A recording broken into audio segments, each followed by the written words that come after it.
Hello, let's continue counting in Lumasaba. Today we are going to count in tens.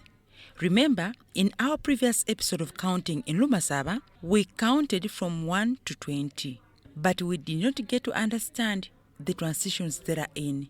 So today I want to explain a bit. From 1 to 10, we take each figure as it is. However, after 10, then we change and introduce the word na, which literally means and or plus.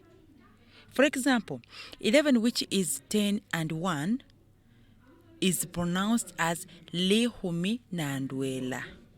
Then 12 is lehumi na tsibiri. Like that until we reach 20.